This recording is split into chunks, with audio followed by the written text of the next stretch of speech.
నమస్తే. మన తెలుగు రాష్ట్రాల్లో అదొక ఊరు, ఒక సాధారణ కుటుంబం. ఆ కుటుంబంలో లేక కలిగిన ఒక కుమారుడు ఉన్నాడు. 6 ఏళ్ళ వయసు వచ్చింది. పిల్లోడు ఎప్పుడు చలాగ్గా ఉంటాడు, ఆడుతూ పాడుతూ ఉంటాడు. చదువు సంధ్యలో కూడా అప్పుడు స్కూల్లో చేర్పించినా కూడా చాలా చలాగ్గా ముందంజలో ఉండేవాడు. కానీ కొద్ది రోజుల తర్వాత ఆ పిల్లోడిలో మార్పు వచ్చింది. పొద్దున లేవడానికి మొరాయిస్తున్నాడు, తోటి పిల్లలతో ఆడుకోవడానికి ముందుకు వెళ్ళటం లేదు, నిస్సౌతుగా ఉంటున్నాడు. తల్లికి అది గమనించలేదు. తల్లి మొదట్లో గమనించలేదు. తర్వాత కొంతకాలానికి ఏంటి నా బిడ్డ ఎప్పుడు చలాగ్గా ఉండే పిల్లోడు ఎందుకు ఇలాగా తయారయ్యాడని చెప్పి ఆమె ఆందోళన చెందింది. భర్తతో చెప్తే ఎదిగే పిల్లోడు కదా సరేలే అని చెప్పేసి ఇలాంటి లక్షణాలు కామన్ అని చెప్పేసి సర్ది చెబితే వాళ్ళు ఊరుకున్నారు. కొంతకాలానికి ఆ పిల్లోడు ముఖంలోనూ కాళ్ళలోనూ వాపు మొదలైంది. పిల్లోడు నిస్సత్తుగా ఉండడం మొదలుపెట్టాడు. వెంటనే వాళ్ళు బెంబెలెత్తిపోతూ డాక్టర్ గారి దగ్గర తీసుకెళ్లారు. అన్ని టెస్టులు చేసిన తర్వాత డాక్టర్ గారు ఏం చెప్పారంటే వాళ్ళని దాదాపుగా మందలించినంత పని చేశారు. ఎంతకాలం ఏం చేశారు మీరు? పిల్లోడు ఇంత ముఖం అంతా వాసిపోయి, కాళ్ళు చేతులు వాసిపోయి ఈ స్థితికి వచ్చే వరకు మీరు ఏం చేశారు అంటూ వాళ్ళని డాక్టర్ గారు మందలించడం జరిగింది. తీరా ఆ పరీక్షల్లో తెలిసింది ఏమిటంటే ఆ పిల్లోడికి కిడ్నీల సమస్య మొదలైంది. తల్లిదండ్రులకి విషయం తెలియకపోవడంతో ఆ వ్యాధి ముదిరిపోయి పిల్లోడి ప్రాణం మీదకి వచ్చింది.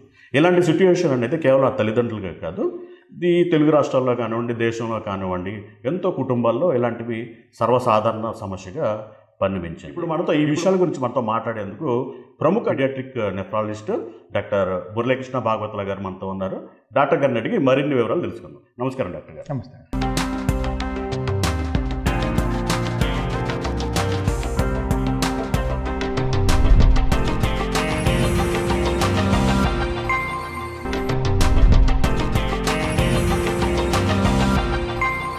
సార్ చెప్పండి, అసలు ఏమిటి పీడియాట్రిక్ నెఫ్రాలజిస్ట్? పిల్లల్లోనే ఎందుకు ఇలాంటి సమస్యలు వస్తూ ఉంటాయి? ఇది ఉబ్బు కామెరలు అంటామండి కామన్ లాంగ్వేజ్లో. నెఫ్రోటిక్ సిండ్రోమ్ అంటాం మెడికల్గా. ఇది కామన్గా వచ్చే కండిషనే. అయితే దీన్ని ఫస్ట్ స్టేజ్లో గుర్తించడానికి, లక్షణాలు బయటపడటానికి కొంత టైం పట్టచ్చు. ఆ డిలే వల్ల ఒళ్ళంతా వాచిపోయి దాని కాంప్లికేషన్స్తో ప్రెజెంట్ అవుతారు కొంతమంది పిల్లలు.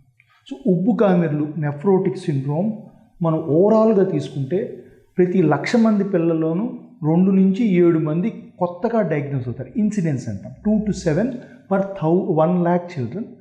ప్రతి సంవత్సరం 1,00,000 మంది పిల్లల్లో 2 నుంచి 7 మంది పిల్లలకి కొత్తగా డయాగ్నోస్ అవుతుంది. ఆల్రెడీ ఉబ్బు కామెరలు ఉన్నవాళ్ళు సొసైటీలో, కమ్యూనిటీలో ఉంటారు. కొత్తగా న్యూలీ డయాగ్నోస్డ్ ప్రతి 1,00,000 మందిలోనూ 2 నుంచి 7 పిల్లలు ప్రజెంట్ అవుతుంది. ఓకే. ఇది సాధారణంగా 2 నుంచి 7 సంవత్సరాల వయసులో ఉండే పిల్లలు ఎక్కువగా ప్రజెంట్ అవుతారు. కానీ 1 నుంచి 10 ఏళ్ల వయసులో చాలామంది పిల్లలు ఆ ఏజ్ గ్రూప్లో ప్రజెంట్ అవుతారు.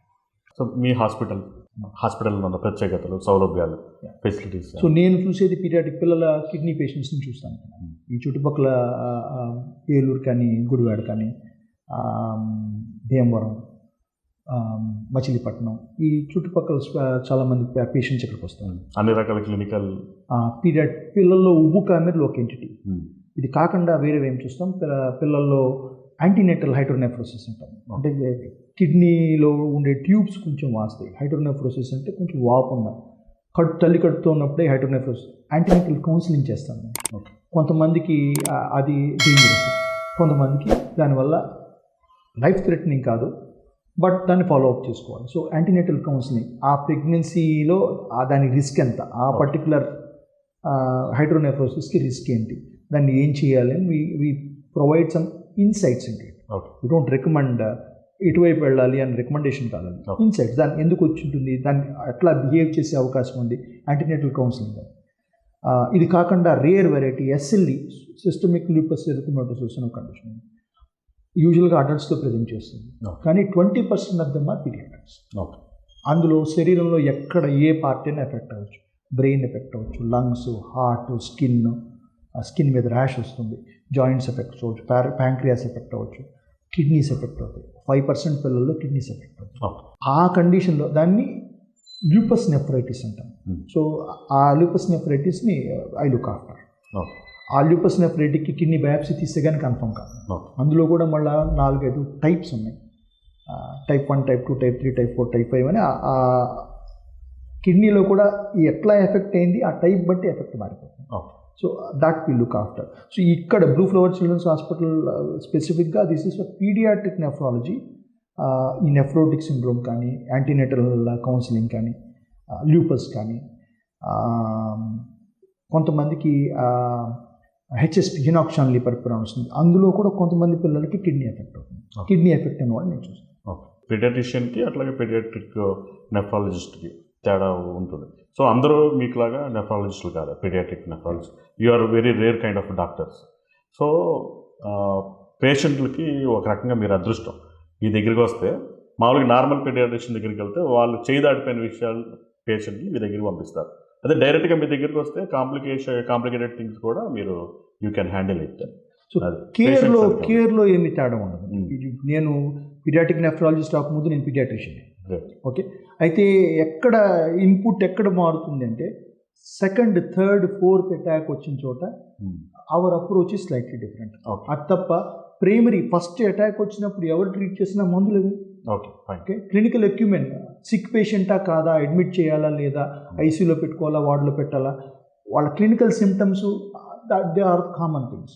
అయితే మా రోల్ ఎక్కడ మారుతుందంటే బయాప్సీ తీయడానికి సెకండ్ లైన్ ఏజెంట్స్ పెట్టాలి, ఏ గ్రూప్ సెకండ్ లైన్ పెట్టాలి, ఇట్లాగే ఏ గ్రూప్లో అయితే జెనెటిక్ టెస్ట్ చేయాలి అక్కడ మా ఇన్పుట్స్ మారుతారు. కేర్లో second thing is general paediatrician చూసే రొటీన్ వార్డ్లో among the coughs and colds nephrotic syndrome ఉంటారు. రొటీన్గా వచ్చే దగ్గులు, జలుబులు, వాంతులు, విరోచనాలు, వేరే ఇన్ఫెక్షన్స్ మధ్యలో నెఫ్రోటిక్ సిండ్రోమ్. మేము చూసే దాంట్లో నేను 10 మందిని చూస్తే పిల్లల్ని 5-6 నెఫ్రోటిక్ సిండ్రోమ్ ఉంటారు. Majority work load is nephrotic syndrome. Okay, పిల్లలు ఇది 16 years దాటిన తర్వాత నార్మల్ లైఫ్ ఇది వచ్చిన మినిమల్ చేంజ్ డిసీజు క్లియర్ అయిపోయి ఇప్పుడు యూనివర్సిటీకి ప్రిపేర్ అవుతున్న పిల్లలు ఉన్నారు. Very good. సో 2 years నుంచి మేజర్గా 2 years నుంచి 10 years లోపు ఎక్కువ అటాక్లు వస్తాయి. కిడ్నీలు కొంచెం సైజ్ పెరుగుతాయి వయసుతో పాటు, కిడ్నీలు మెచ్యూర్ అవుతాయి ఏజ్తో పాటు, కిడ్నీలు ముదిరితే అటాక్స్ తగ్గిపోతాయి. సాధారణంగా ఏం జరుగుతుంది, సంవత్సరానికి 2-3 అటాక్లు వచ్చే పిల్లలు 2 సంవత్సరాలకు ఒక అటాక్ వస్తుంది, స్లోగా 3-4 సంవత్సరాలకు ఒక అటాక్, ఆ తర్వాత దగ్గర ఒకటి. సార్ లేటెస్ట్ ట్రెండ్స్ ఏంటి సార్ గతంతో పోలిస్తే ఈ 10 years టైంలో మనకేమన్నా వైద్య రంగంలో పర్టికులర్గా నెఫ్రాలజీ? ఉబ్బుకామెరు నెఫ్రోటిక్ సిండ్రోమ్లో వన్ ఈస్ అవేర్నెస్. అవేర్నెస్ కొంచెం పెరిగింది, జనరల్ పబ్లిక్కి అవేర్నెస్ పెరిగింది, హెల్త్ కేర్ యాక్సెస్ ఇంప్రూవ్ అయింది. ఇదివరకు రిమోట్ రూరల్ సెటప్లో ఉన్నవాళ్ళు ప్రాపర్ హెల్త్ కేర్కి స్పెషలిస్ట్ దగ్గరికి వచ్చేసరికి లేట్ ప్రజెంటేషన్స్ అయిపోయాయి. ఇప్పుడు they are now accessing early. Google వచ్చింది, they are trying to find out where the specialist is. అది ఒకటి.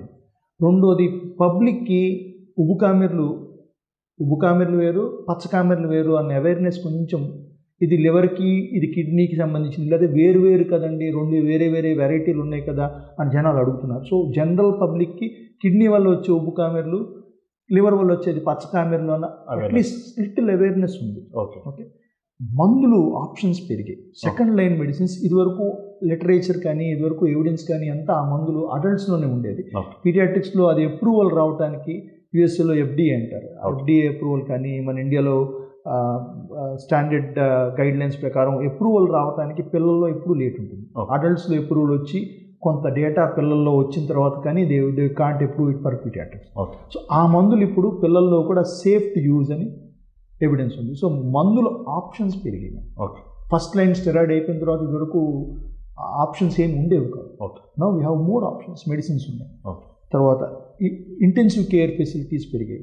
బాగా సిగ్గా ఉన్న పిల్లల్ని ఐసీయూలో అడ్మిట్ చేసుకుని మానిటర్ చేసి సీరియస్ ఇన్ఫెక్షన్స్ కానీ లేకపోతే సీరియస్ కాంప్లికేషన్స్ ఉంటే సపోర్ట్ చేసి రిట్రీవ్ చేసి బయటికి తీసుకొచ్చిన అవకాశాలు పెరిగాయి మనకి లోపల. So that is one good thing. Regular ఫాలోఅప్లో కాంప్లికేషన్స్ తొందరగా ఐడెంటిఫై చేసే అవకాశాలు పెరిగాయి, ఇన్వెస్టిగేషన్స్ ఆప్షన్స్ పెరిగాయి. కిడ్నీ బయాప్సీ కానీ genetic test, especially genetic test, కొన్ని జన్యుపరంగా వచ్చే నెఫ్రోటిక్ సిండ్రోమ్స్ ఉంటాయి, దానికి పర్మనెంట్ క్యూర్ ఉండదు.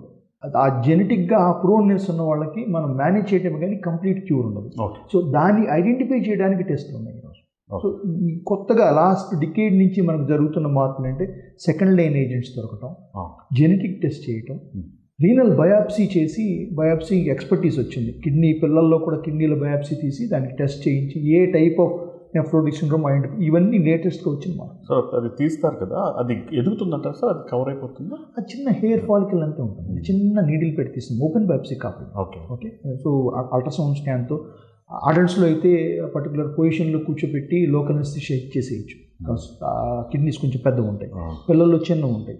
సో జనరల్ అనెస్థీషియా కానీ సెడేషన్ కానీ ఇచ్చి అల్ట్రాసౌండ్ స్కాన్తో చూస్తూ under ultrasound guidance all the aseptic conditions, అంటే ఇన్ఫెక్షన్ రాకుండా తీసుకోవాల్సిన జాగ్రత్తలను తీసుకుంటూ ఎదర్ ఐసీయూలో క్లీన్ ఏరియాలో కానీ లేకపోతే థియేటర్లో కానీ ఏజ్ బట్టి వాళ్ళ కాంప్లికేషన్స్ బట్టి వాళ్ళ రిస్క్ బట్టి అల్ట్రాసౌండ్ గైడెన్స్తో చేస్తాం.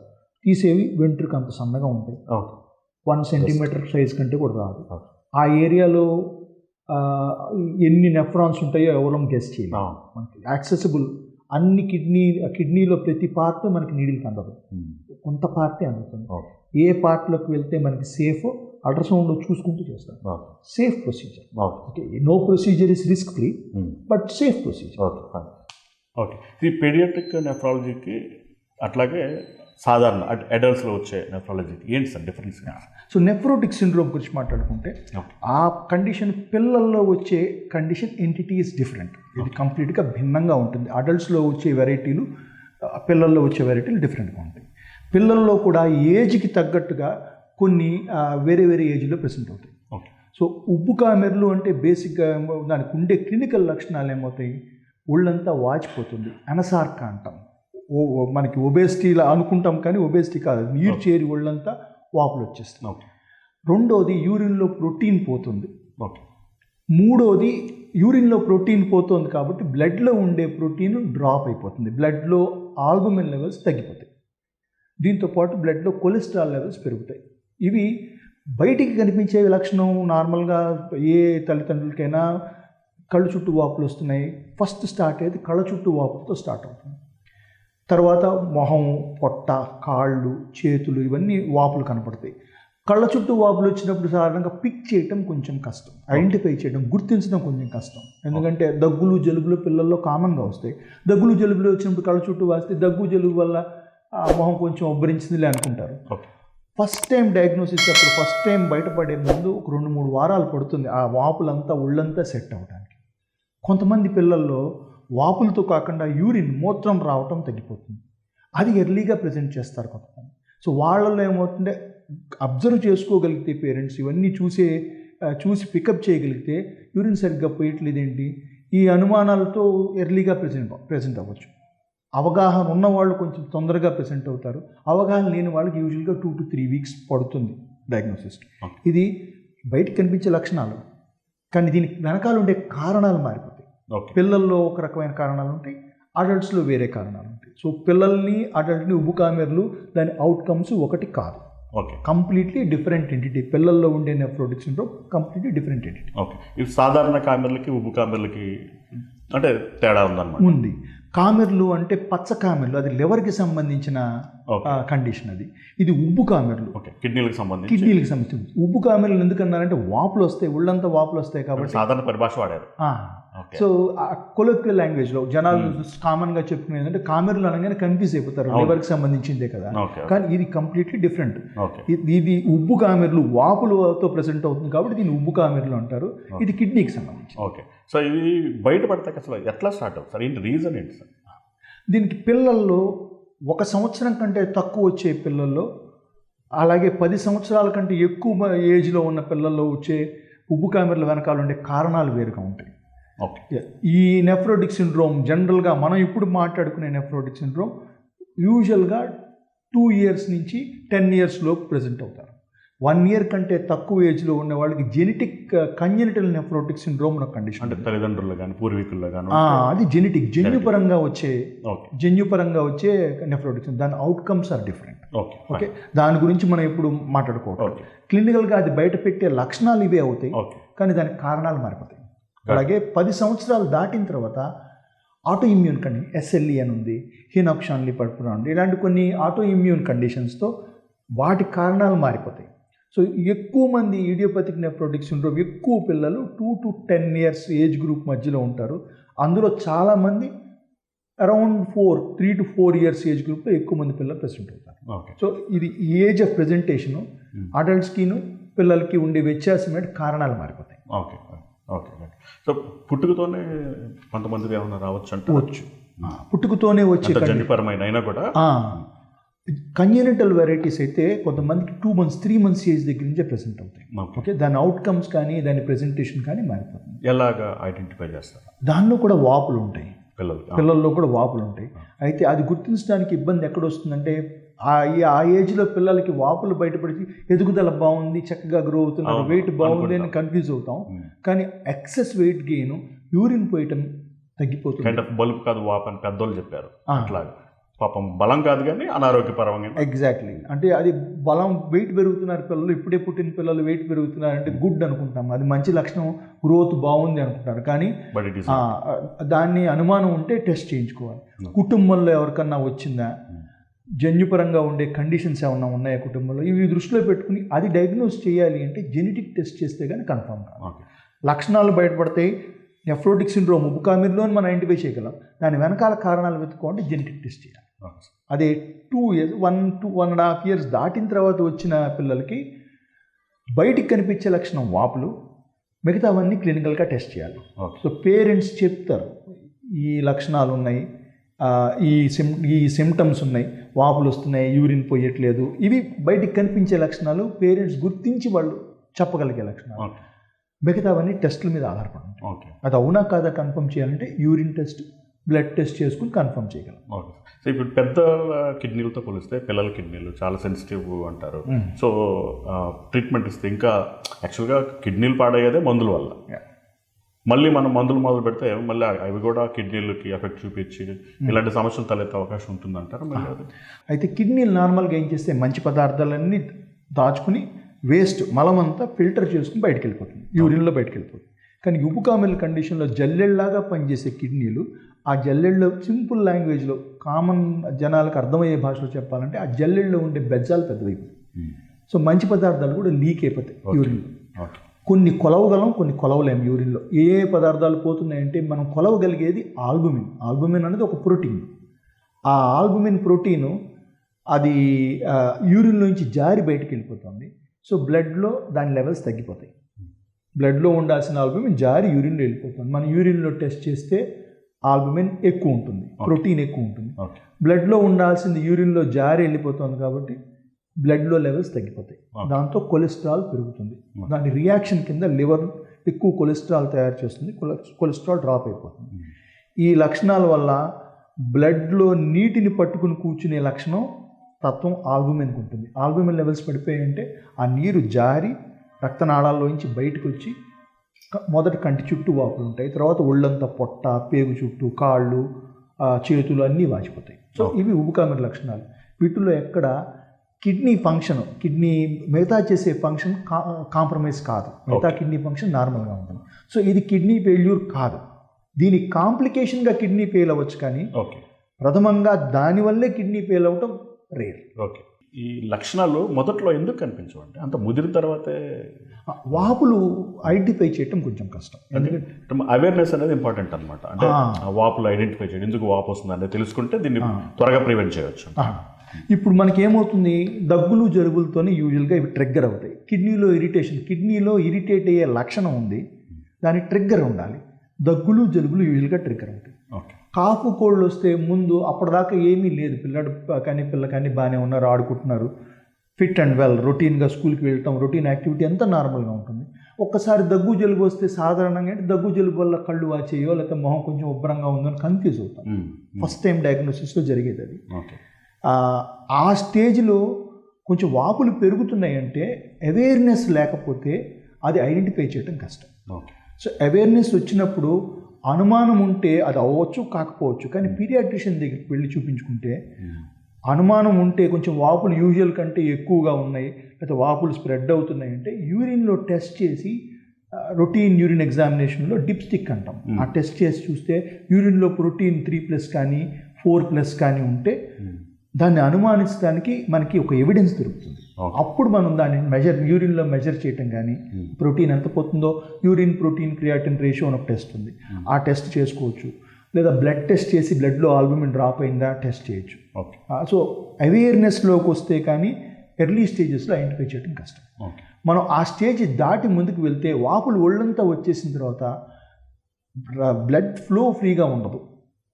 వాటర్ అంతా బ్లడ్లో ఉండాల్సిన నీరంతా బయటకు వచ్చేసింది. సో బ్లడ్ సప్లై, కిడ్నీస్కి బ్లడ్ సప్లై తగ్గితే కిడ్నీ మీద ఒత్తిడి పెరిగి అది కాంప్లికేషన్ కింద మారితే కిడ్నీ ఫెయిల్యూర్ తీసుకుంటుంది. Okay sir. ఈ పేరెంట్స్ మిస్ చేయకూడని వార్నింగ్ సైన్స్ ఏమైనా ఉన్నాయి సార్? సో ఐడెంటిఫై చేసుకున్న తర్వాత ఒక్కసారి ఫస్ట్ టైం వచ్చి ఈ లక్షణాలన్నీ ఇట్లా ఉంటాయని వాళ్ళకి తెలిసిన తర్వాత రొటీన్గా ఇంట్లో ఫాలో చేసుకునేది వాపులు పెరుగుతున్నాయా, నీటి వాపులు ఏమన్నా ఉన్నాయా, యూరిన్ ఎలా పోస్తున్నారు, ఇవి వాళ్ళు కామన్గా చూసే ఈజీగా ఐడెంటిఫై చేసే ఫీచర్స్ ఇంట్లో. ఓకే. సో మేము ఇంటికి కౌన్సిలింగ్ చేసి ఇంటికి పంపించేటప్పుడు మీరు అబ్జర్వ్ చేయాల్సింది ఏమో చెప్తాం. ఓకే. ఓకే. సో ఒకటి, యూరిన్ ఎలా పోస్తున్నారు. ఓకే. చిన్నపిల్లలు అయితే కనుక వాళ్ళు యూరిన్ పోసేటప్పుడు క్వాంటిటీ ఎన్నిసార్లు పోస్తున్నారు, ఎంత పోస్తున్నారు. ఓకే. ఒక్కొక్కసారి పిల్లలు రోజుకి 4 సార్లు 5 సార్లు 6 సార్లు పోసి అన్నే సార్లు పోస్తారు, క్వాంటిటీ తగ్గిపోతుంది. ఓకే. ఒక్కొక్కసారి రోజుకి 4 సార్లు 5 సార్లు పోసేవాళ్ళు ఇప్పుడు 2 సార్లే పోస్తున్నారు. సో ఫ్రీక్వెన్సీ తగ్గిపోతుంది. కలర్ ఏమన్నా రోల్ ఉందండి? కొంతమందిలో యూరిన్లో నొరగ వస్తుంది, యూరిన్లో ప్రోటీన్ ఎక్కువ పోతుంది, ఫ్రాతీ యూరిన్ అంటాం, నొరగ వచ్చే లక్షణాలు ఉంటాయి. కానీ అది అబ్సల్యూట్ కాదు, అందరిలో కనపడవచ్చు. కొంతమంది పేరెంట్స్ పికప్ చేయొచ్చు, కొంతమంది పికప్ చేయలేకపోవచ్చు. ఎందుకంటే ఒక కంటైనర్లో కలెక్ట్ చేయరు, వాళ్ళు యూరిన్ పోసేస్తే టాయిలెట్లో యూరిన్కి వెళ్ళిపోతారు. సో చూడగలిగితే యూరిన్లో ఫ్రాతీ అంటే నొరగ ఎక్కువ వస్తుంది. రెడ్డిష్ యూరిన్ మళ్ళీ కారణాలు వేరు ఉంటాయి. సో అది కంప్లీట్లీ డిఫరెంట్. హిమెచ్యూరియా అంటాం. ఇది నొరగ ఉంటుంది, బుడగలు ఉండి నొరగ ఉంటుంది, ఎక్కువ ఫ్రాతీ యూరిన్ అంటాం దీన్ని. ఇది ఉంటే కనుక దీన్ని వెంటనే టెస్ట్ చేయించుకుని యూరిన్లో ప్రోటీన్ ఎంత పోతుందో మెజర్ చేయటం మనకి ఎర్లీగా ఐడెంటిఫై చేయడానికి హెల్ప్ చేస్తుంది. ఓకే. సో చిన్నపిల్లలకి మనకి ఇమ్యూనిటీ అనేది తక్కువ ఉంటుంది కాబట్టి ఆడపాదడప జలుబులు మీరు చెప్పినట్టు చేస్తూ ఉంటాయి. సో వీళ్ళు డాక్టర్ని కన్సల్ట్ చేయకుండా మనకి అలాగే మెడికల్ షాపులు ప్రిస్క్రిప్షన్ లేకుండా ఇచ్చేస్తూ ఉంటారు. సో వాళ్ళు వెళ్ళిపోయి సొంత వైద్యాలు చేస్తూ ఉంటారు. వీటి వల్ల పిల్లలకి ఏమైనా కిడ్నీస్ ఎఫెక్ట్ అయ్యే ఛాన్స్ ఉందంటారు? మందుల వల్ల కిడ్నీస్ ఎఫెక్ట్, ఎస్పెషల్లీ ఉబ్బుకామెర్లు వచ్చిన పిల్లలకి వాడే మందులు జాగ్రత్తగా వాడాలి. ఒకటి, అసలు ఇంతవరకు ఉబ్బుకామెర్లు రాలేదు, ఒక డాక్టర్ దగ్గర చూపించుకుంటే ఉబ్బుకామెర్ల లాగా లక్షణాలు ఉన్నాయని అనుమానించడానికి ఎర్లీగా ఒక కాంటాక్ట్ వస్తుంది. అదే ఓవర్ ద కౌంటర్ మెడికేషన్స్, ఇక్కడ మందు తీసుకుని లేకపోతే ఇంతకుముందు వాడాం కదా అని అట్లా వాడిస్తే ఆ first contact health care late అయిపోతుంది. సో కొంత ఉబ్బుకామెర్లు ఎస్టాబ్లిష్ అయితే కానీ డాక్టర్ దగ్గరికి వెళ్ళరు. ఆ డిలే వల్ల లేట్ పికప్ జరుగుతుంది, ఐడెంటిఫై చేయడం లేట్ అవుతుంది. ఉబ్బుకామెర్లు వచ్చిన వాళ్ళకి స్ట్రాంగ్గా over the counter medications, especially nephrotoxic మందులు అసలు వాడద్దు అని చెప్తాం. ఆర్ వేర్ మినిమం వాడండి, అది కూడా మెడికల్ అడ్వైస్ లేకుండా వాడద్దు. వీటికి ఏమైనా కేటగరైజేషన్ ఉందా సార్? ఇప్పుడు మనకి కాంబిఫ్లామ్ ఉంది, అడల్ట్స్లో కాళ్ళు కండరాలు పట్టేస్తాను, మజిల్ పెయిన్స్కి జాయింట్ పెయిన్స్కి కాంబిఫ్లామ్ ఓవర్ ద కౌంటర్ ఫ్రీగా దొరికేస్తున్నాం. అదొక బ్రాండ్ అనుకోండి. ఆ combination Brufen with paracetamol, non steroidal anti inflammatory drugs అంటాం. ఓకే. ఆ మందుల వల్ల కిడ్నీ మీద రిస్క్ పెరుగుతుంది, కిడ్నీ మీద ఒత్తిడి పెరుగుతుంది, కిడ్నీ డ్యామేజ్ అయ్యి కిడ్నీ ఫెయిల్ అయ్యే రిస్క్ ఉంటుంది. So over the counter medicines వాడితే ఏ మందు వాడామో దానివల్ల కిడ్నీ మీద ప్రెషర్ ఏముంటుంది, ఒత్తిడి ఏముంటుంది, దాన్ని బట్టి సైడ్ ఎఫెక్ట్స్ రిస్క్ ఎక్కువైపోతుంది. ఓకే. ఓకే. ఇప్పుడు డాక్టర్స్ చాలా చోట్ల చెప్తుంటారు రోజుకి 8 లీటర్లు తాగాలి, 8 గ్లాసులు తాగండి అని చెప్తూ ఉంటారు. సో పెద్దవాళ్ళకి అడల్ట్స్కి, పిల్లలకి కూడా ఈ రూల్ ఉంటుందండి? ఫిక్స్డ్ ఉండదండి పిల్లలకి. అడల్ట్స్లో ఏమైందంటే ఆల్రెడీ ఒక హైట్ వెయిట్ ఎస్టాబ్లిష్ అయిపోయింది, బాడీ సర్ఫేస్ ఏరియాకి లెక్క పెట్టుకుని చెప్తాం క్యాలిక్యులేట్ చేసేది. కానీ పిల్లలు ఇప్పుడు 1 లీటర్ తాగండి అంటే 6 నెలల పిల్లలకి వాల్యూమ్ రిక్వైర్మెంట్ వేరు, 1 ఇయర్కి వేరు, 2 ఇయర్స్కి వేరు, ఏజ్ బట్టి వాళ్ళ రిక్వైర్మెంట్ మారిపోతుంది. అలాగే ఉబ్బుకామెర్లు ఉండి వాళ్ళకి వాటర్ ఎక్కువ ఒళ్ళంతా ఊబకాయం వచ్చేస్తున్న వాళ్ళకి ఒబెసిటీ ఎడిమా వచ్చి ఎనసార్క్ అంటాం, అంటే ఒళ్ళంతా వాచిపోవటం నీరు పట్టి, వాళ్ళలో ఎక్కువ వాటర్ తాగి యూరిన్ పోయట్లేదు అనుకోండి, ఆ వాపులు ఇంకా పెరుగుతాయి. సో వాళ్ళ క్లినికల్ సిచ్యువేషన్ బట్టి, వాళ్ళ ఏజ్ బట్టి, వాళ్ళ బ్యాక్గ్రౌండ్ మెడికల్ కండిషన్ బట్టి రికమెండేషన్స్ మారుతాయి.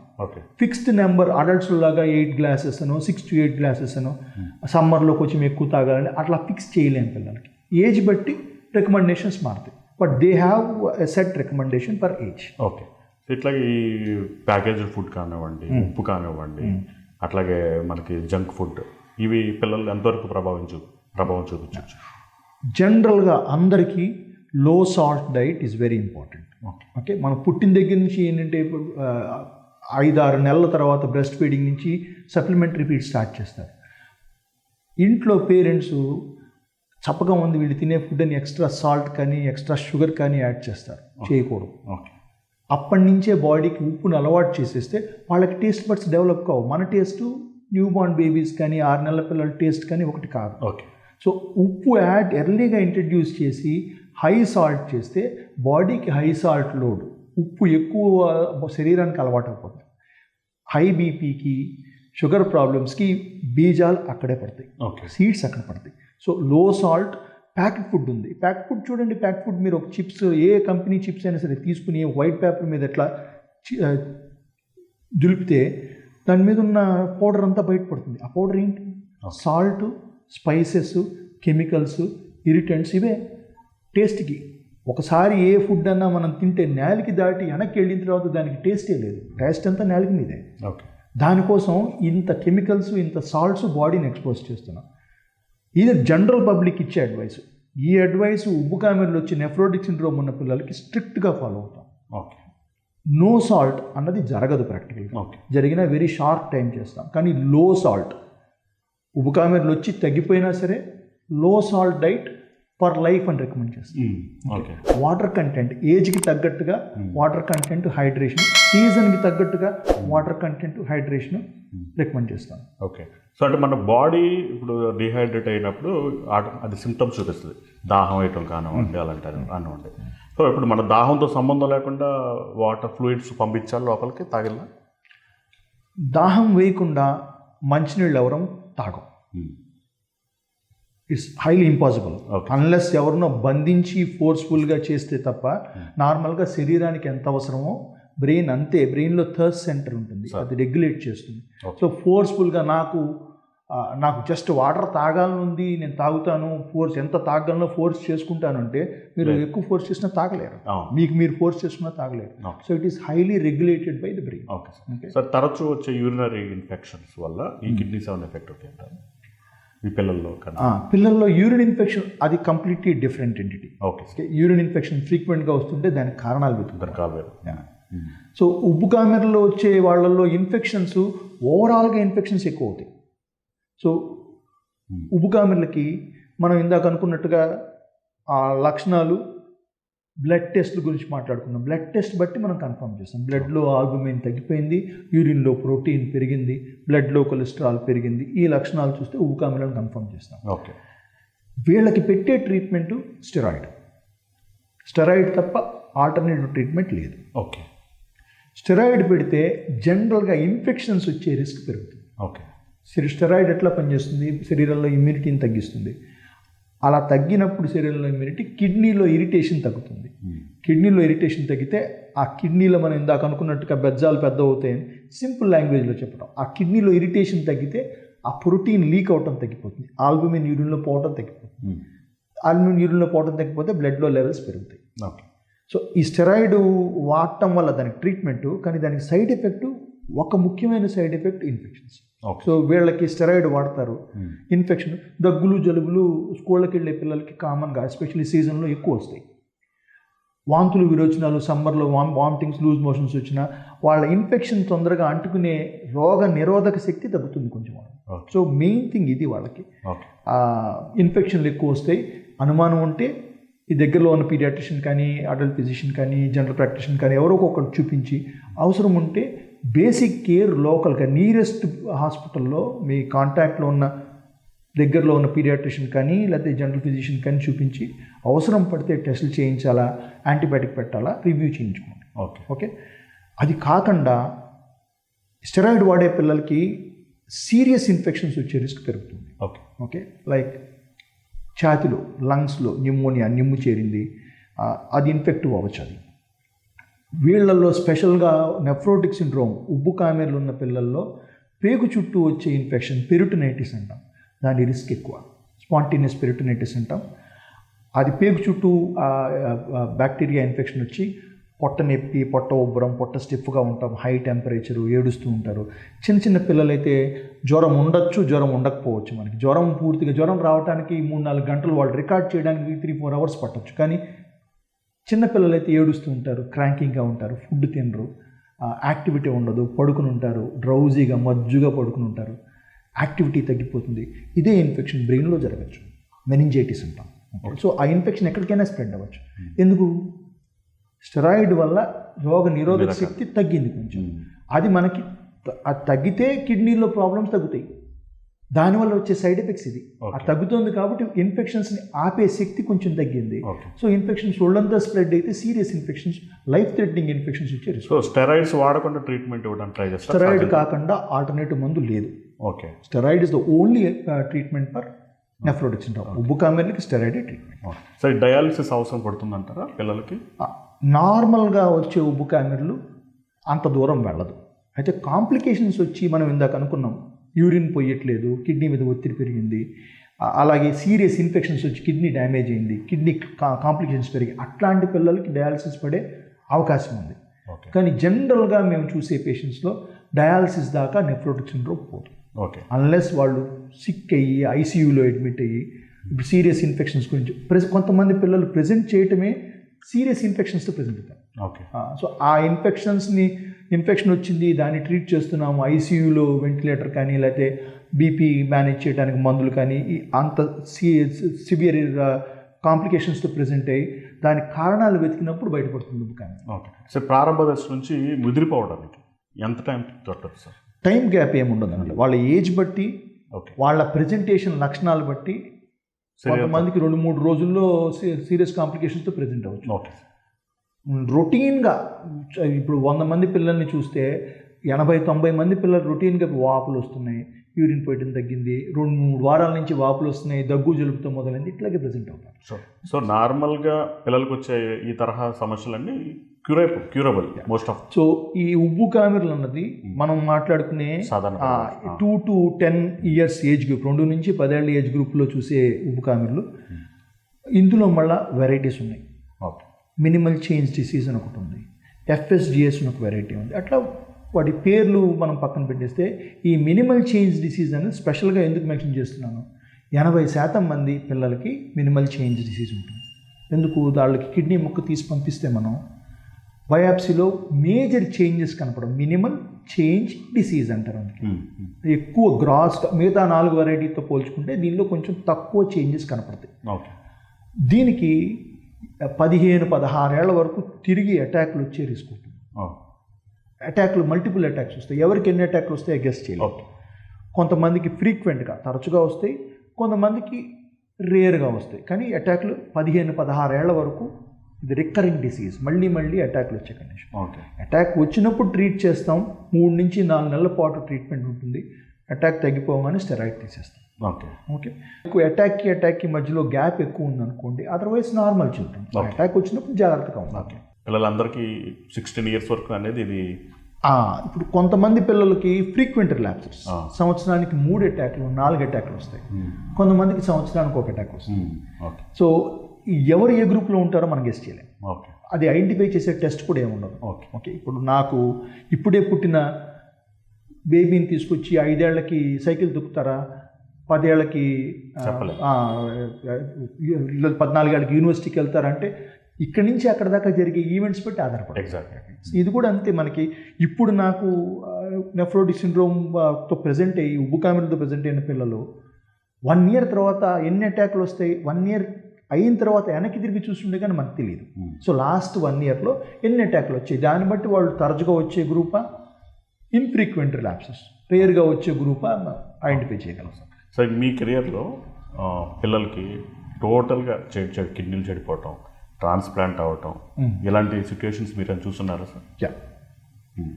అయితే ఉబ్బు కామెర్ల వల్ల జరగటం ఇప్పుడు మనం అనుకున్నట్టుగా మినిమల్ చేంజ్ డిసీజ్ 80% పూర్తిగా 15 ఏళ్ల తర్వాత పూర్తిగా రికవర్ అయిపోతాం. ఈలోపు మనం చేయాల్సింది దాని నుంచి వచ్చే కాంప్లికేషన్స్ని మనం ప్రివెంట్ చేసుకోవాలి. స్టెరాయిడ్ వల్ల వచ్చే కాంప్లికేషన్స్ని మనం జాగ్రత్త పడాలి. అలాగే ఈ మిగతా 4 రకాలు ఉన్నాయి, FSGS కానీ అట్లా రేర్ వెరైటీస్. ఆ 20%, 80% మినిమల్ చేంజ్ డిసీజ్ అనుకున్నాం. ఆ మిగతా 20%లోనూ వాళ్ళల్లో కిడ్నీ ఫెయిల్ అయ్యి సెకండ్ డికేడ్లో కిడ్నీ ఫెయిల్ అయ్యి kidney transplant, dialysis kidney transplant దాకా వెళ్ళే పిల్లలు ఉంటారు. ఓకే, అయితే మనం ఇందాక అనుకున్నట్టుగా మినిమల్ చేంజ్ డిసీజ్ 80%. ఓకే. మిగిలిన 20%లోనూ 3-4 వెరైటీలు ఉన్నాయి. ఓకే. ఆ వెరైటీలో ఏదైనా అవ్వచ్చు. సో అవన్నీ రేర్ కండిషన్స్. ఓకే. సో ఈ పిల్లల పరిస్థితి ఏంటి సార్? నార్మల్ లైఫ్ ఎలా లీడ్ చేయాలి? స్కూల్కి పంపించడం కానివ్వండి, స్పోర్ట్స్ యాక్టివిటీస్లో పార్టిసిపేట్ చేయడం, ఇలాంటి విషయాల్లో తల్లిదండ్రులు ఎలా జాగ్రత్త తీసుకోవాలి? సో అటాక్కి నెఫ్రోటిక్ సిండ్రోమ్ రిలాప్స్ అంటాం. ఒక అటాక్ వచ్చిందంటే రిలాప్స్. ఓకే. అటాక్కి మధ్య మందుల మీద ఏమీ లేదంటే otherwise kids are normal, restrictions ఏమీ లేవు. ఓకే. అటాక్ నెఫ్రోటిక్ సిండ్రోమ్ ఉబ్బు కామెరల అటాక్ వచ్చినప్పుడు మనం హైడోస్ స్టెరాయిడ్ పెట్టినప్పుడు ఇన్ఫెక్షన్స్ రిస్క్ ఎక్కువ ఉంటుంది. ఓకే. సో ఆ పిల్లలకి స్టెరాయిడ్ మీద ఉన్న పిల్లలకి టీకాలు వేయించొద్దు అంటాం. Especially live vaccines no. Okay. ఇప్పుడు ఓరల్ పోలియో వ్యాక్సిన్ ఉంది, స్కూల్లో పోలియో చుక్కలు వేస్తున్నారు, వేయించుకోవచ్చా? నో. స్టెరాయిడ్ మీద ఉంటే ఆ లైవ్ వ్యాక్సిన్స్, కొన్ని vaccines live MMR measles mumps rubella ఉంది, అలాగే ఓరల్ పోలియో ఉంది, ఇవన్నీ లైవ్ వ్యాక్సిన్స్. ఆ వ్యాక్సిన్ వల్ల ఇన్ఫెక్షన్ స్ప్రెడ్ అయ్యే రిస్క్ ఎక్కువ. సో అలాగే కిల్డ్ వ్యాక్సిన్స్ కూడా హైడోస్ స్టెరాయిడ్లో ఉన్నప్పుడు వేయద్దంట. ఓకే. అదొక జాగ్రత్త. రెండోది లైఫ్ స్టైల్ చేంజెస్. లో సాల్ట్ డైట్, నాన్ వెజ్ తగ్గించమంటాం. ఎందుకు? వాళ్ళు ఆకలి ఎక్కువ అవుతుంది స్టెరాయిడ్ మీద ఉన్న పిల్లలకి. మనం ఆకలి ఎక్కువైతే ఎక్కువ తిని ఒబేసిటీ వస్తుందంటాం, సైడ్ ఎఫెక్ట్. ఒబేసిటీ ఎందుకు? ఆకలి ఎక్కువై ఫుడ్ ఎక్కువ తిని వెయిట్ పెరుగుతారు. So high calorie intense calorie food restrict చేస్తాం. ఓకే. అలాగే హైడ్రేషన్, సరిపోయేంత వాటర్ తాగుతూ ఉండాలి. ఓకే. కిడ్నీస్ మీద ప్రెషర్ ఒత్తిడి పడకుండా. ఇన్ఫెక్షన్స్ నుంచి జాగ్రత్త పడాలి. నలుగురు పిల్లల్లోకి వెళ్ళి అవసరం ఉన్న చోట మాస్క్ పెట్టుకోండి, గ్రూప్లోకి వెళ్ళి ఆడద్దు. ఇట్లాంటివి యూజువల్గా ఎంత మనకి ఆ స్టెరాయిడ్ ట్రీట్మెంట్లో ఉన్న ఎర్లీ స్టేజెస్లో కొంచెం నెఫ్రోటిక్ సిండ్రోమ్ ఉబ్బు కామెర్లు కొంచెం కంట్రోల్లోకి వచ్చింది అంటే స్టెరాయిడ్ డోసులు ఓవర్ నెక్స్ట్ 3-4 monthsలో డోసులు తగ్గిస్తాం. డోసులు తగ్గిస్తున్నప్పుడు కొంచెం రిలాక్స్ చేస్తాం. ఆ ఫేజ్లో తప్ప జనరల్గా ఈ ఉబ్బు కామెర్ల అటాక్లోంచి రికవర్ అయిపోయిన వాళ్ళకి జనరల్గా రెస్ట్రిక్షన్స్ ఏమి ఉండవు. రొటీన్గా పిల్లలు చేసే యాక్టివిటీస్ అన్ని చేసుకోవచ్చు. సో మీకు మీ హార్ట్ టచ్ అయిన పిల్లడి ఇన్సిడెంట్ ఏమన్నా ఉందా? ఉగామిలు చాలా ఉంటాయండి. అదే ఇది ఎట్లా ఉంటుందంటే ఇది డిఫరెంట్ ఏజెస్లో ప్రజెంట్ అవుతారు. Especially 3 months, 4 months baby, new born baby, first child in the family. Any real life example? So అట్లాంటి పిల్లలకి ఏమి ఎక్స్పెక్ట్ చేయరు పేరెంట్స్. ఫ్యామిలీ హిస్టరీ ఏమి, కుటుంబంలో ఎవరికి ఉబ్బుకామెలు ఉండదు, కానీ దాని స్పాంటేనియస్ మ్యూటేషన్స్ అంటాం. కొంతమందిలో కుటుంబంలో ఉండక్కర్లా, ఆ పర్టికులర్ చైల్డ్కి జన్యుపరంగా లోపాలు జరిగి ఆ చైల్డ్ ఫ్యామిలీ కుటుంబానికి చాలా మేజర్ డిస్ట్రప్షన్ అది. అంత నార్మల్ అని ఎవ్రీథింగ్, ప్రెగ్నెన్సీ నార్మల్గా ఉంది, కేర్ అంతా రొటీన్గా జరిగిపోయింది, డెలివరీ అంతా స్మూత్గా అయిపోయింది. అలాంటి ఇన్సిడెంట్స్ చాలా ఉంటాయి, అన్ఎక్స్పెక్టెడ్. ఇట్లాంటి కండిషన్స్లో వాళ్ళకి అది ఎక్స్ప్లెయిన్ చేసి వాళ్ళు దాన్ని అర్థం చేసుకుని దాని కాన్సిక్వెన్సెస్ని అవగాహన పూర్తిగా రావటానికి it's shocking for the family and stressful for the doctor, as a doctor for me as well. అంత చిన్న బేబీకి అన్ఎక్స్పెక్టెడ్గా వచ్చింది, like any other unexpected condition, this is much more devastating. పిల్లల్లో వచ్చే ఛాలెంజ్ ఏంటంటే పిల్లలు అంత పుడతారు, నార్మల్గా ఉంటారు, గ్రోత్ బాగుంటుంది అన్న ఎక్స్పెక్టేషన్స్తో, వ్యూస్తో ఉంటారు. ఎస్పెషల్లీ బ్యాక్గ్రౌండ్ స్టోరీ, బ్యాక్గ్రౌండ్ రిస్క్లు ఏం లేనప్పుడు అలాంటి చోట్ల వస్తే it much more strong. It impacts both families and the treating physicians as well. So ఇంకొకటి సార్, ఫైనల్గా ట్రీట్మెంట్ కాస్ట్ అనేది అందుబాటులో ఉందంటారా మనకి ఇండియాలో? ఉబ్బుకామెలు అంత డిఫికల్ట్ కాదండి. మందులు మెడిసిన్స్ ఆర్ నాట్ బేరబుల్. చాలా ఇప్పుడు స్టెరాయిడ్స్ ఉన్నాయి, steroid is not costly. Okay. అది తప్ప ఇంకా వేరే పెట్టే ట్రీట్మెంట్ ఏంటి? ఆ ట్రీట్మెంట్ నుంచి వచ్చే సైడ్ ఎఫెక్ట్స్ని ప్రివెంట్ చేసే కొన్ని మందులు పెడతాం. విటమిన్ డి కానీ కాల్షియం కానీ ఇస్తాం. అలాగే గ్యాస్ట్రైటిస్ వస్తుంది స్టెరాయిడ్ వల్ల, గ్యాస్ట్రైటిస్ రాకుండా మందులు పెడతాం. సో దే ఆర్ ఆల్ రొటీన్గా రెగ్యులర్గా వాడే మందులే. దీనిలో కీలకమైన పాయింట్ రెగ్యులర్ ఫాలో అప్. ఆ మందు మనకి కావాల్సిన బెనిఫిట్ ఇచ్చిన తర్వాత దాని డోసులు తగ్గించుకోవడానికి జాగ్రత్తగా ఫాలో అప్ చేస్తే the sooner we decrease the dose. మన దీని నుంచి బెనిఫిట్ వచ్చేసింది, రెస్పాన్స్ కనిపించింది, మనం క్విక్గా డోసులు తగ్గించుకుంటే మన సైడ్ ఎఫెక్ట్ ప్రొఫైల్లో ఆ సైడ్ ఎఫెక్ట్స్ రిస్క్ తగ్గించుకుంటాం. So cost is not difficult. Okay. ఇదివరకు యాక్సెస్ డిఫికల్ట్ అయ్యేది. స్పెసిఫిక్గా పిల్లల పీడియాట్రిక్ నెఫ్రాలజిస్టులు, జనరల్ ఉబ్బుకామెర్లు, any paediatrician can take care of it beautiful. So paediatric ఇప్పటిదాకా అది పీడియాట్రిషియన్సే చూస్తున్నారు. మా దాకా వచ్చేవన్నీ కాంప్లికేటెడ్ వర్షన్స్ వస్తాయి. ఓకే. సో సంవత్సరానికి 4 అటాక్లు వస్తున్నాయి, 5 అటాక్లు వస్తున్నాయి. స్టెరాయిడ్ కాకుండా ఇంకా ఏమన్నా మందులు పెట్టాలి, second line third line agents పెట్టాలి, లేకపోతే కిడ్నీ బయాప్సీ చేయాలి. సో కాంప్లికేటెడ్ కేసెస్ అన్ని the will end up seeing. Okay. ఇదివరకు వీళ్ళందరూ they use to go out of the state. Okay. Complications వచ్చి బయాప్సీ తీయాలంటే బయాప్సీ తీయటానికి లేదా అడల్ట్ నెఫ్రాలజిస్ట్ కానీ లేదంటే out side the, so younger the age, మరి 4 ఏళ్ళు 5 ఏళ్ళు 6 ఏళ్ళు పిల్లలు అయితే they usually go to Hyderabad కానీ తిరుపతి ఇన్స్టిట్యూట్స్ కానీ లేకపోతే బెంగళూరు కానీ చెన్నైకి కానీ వెళ్ళేవాడు. ఇప్పుడు ఆ అవసరం లేదు. ఓకే. లోకల్గా we are able to do kidney biopsies. Okay sir. Okay doctor గారు, ఈ ఉబ్బు కామెర్లకు ట్రీట్మెంట్ ఆప్షన్స్ ఏమిటి, వాటి వల్ల వచ్చే సైడ్ ఎఫెక్ట్స్ ఏంటి? ఓకే. సో ఉబ్బు కామెర్లకి ఫస్ట్ లైన్ ట్రీట్మెంట్, ఫస్ట్ అందరికీ పిల్లలకి మేము పెట్టే ట్రీట్మెంట్ స్టెరాయిడ్స్. రెడ్నెస్లో ఉన్నది కామన్గా ఉండే easily accessible medicine, easily available medicine. That is the only first line treatment for children. Okay. ఇది శరీరంలో రోగ నిరోధక శక్తిని కొంచెం తగ్గించి కిడ్నీలో ఇరిటేషన్ తగ్గిస్తే ఉబ్బుకామెలు కంట్రోల్ అవుతాయి. ఇది ఫస్ట్ లైన్ ట్రీట్మెంట్. ఇది కాకుండా కొంతమంది పిల్లలకి second line third line options ఇవ్వాల్సి రావచ్చు. తరచుగా అటాక్లు వస్తున్న పిల్లలకి ఫ్రీక్వెంట్లీ రిలాప్సింగ్ కానీ స్టెరాయిడ్ వల్ల వచ్చే సైడ్ ఎఫెక్ట్ని తప్పించుకోవాలి. ఇప్పుడు ఫ్రీక్వెంట్గా తరచుగా ప్రతి 3 నెలలకి ప్రతి 4 నెలలకి అటాక్ వస్తుంది. ఒక సంవత్సరం తీసుకుంటే ప్రతి 3 నెలలకి 4 నెలలకి అటాక్ వస్తుంది. 3-4 మంత్స్ ట్రీట్మెంట్ ఇస్తున్నాం, ట్రీట్మెంట్ ఆపేసిన వెంటనే ఇంకో అటాక్ వచ్చేస్తుంది. సో క్యుములేటివ్ స్టెరాయిడ్ ఎక్స్పోజర్ అంటాం. అంటే సంవత్సరం మొత్తం మీద 3 అటాక్లు వచ్చి 9 నెలల్లో 10 నెలల్లో స్టెరాయిడ్ ట్రీట్మెంట్ మీద ఉన్నారు పిల్లలు. ఇట్లాంటి పిల్లలకి స్టెరాయిడ్ సైడ్ ఎఫెక్ట్స్ ఎక్కువ అయ్యేది. మనం ఇందాక అనుకున్నట్టుగా స్టెరాయిడ్ సైడ్ ఎఫెక్ట్స్ పెరుగుతాయి. వాళ్ళల్లో అటాక్ తగ్గిపోయిన తర్వాత రెండో అటాక్కి ఈ ముందున్న అటాక్కి మధ్య గ్యాప్ పెంచడానికి సెకండ్ లైన్ మెడిసిన్స్ వాడతాం. అంటే స్టెరాయిడ్ స్పేరింగ్ ఏజెంట్స్ అంటాం.